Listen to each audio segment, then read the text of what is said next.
Apakah amalan bagi orang yang mempunyai hajat besar? Lagu ni amalan dia hasbunallahu wa ni'mal wakil 450 kali. Dengar ni cara amalan dia. Buat ikutlah waktu malam boleh, tengah hari pun boleh. Cuma kena pergi tempat sunyi.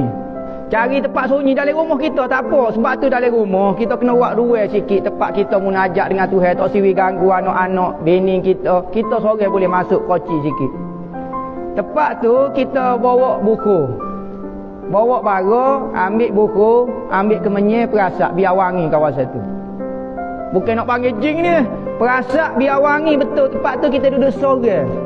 Molek bangun tengah malam lah, suka cari tempok dia tidur belakang. Bini kita tidur, anak kita tidur, kita perasak. Perasak dalam bilik, wangi molek, kita duduk cokoh molek, tunduk kepala baca hasbunallahu wa ni'mal wakil 450 kali. Ya, dengan niat ya Allah ya Tuhanku, hamba baca hasbunallahu wa ni'mal wakil 450 kali saat ni dengan supaya hajat kita sebut, hajat kita gapo.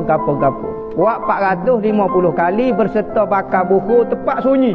Syarat dia waktu malam dah moleknya. Maka buat lagu tu untuk hajat-hajat besar lah. Insya-Allah mustajab.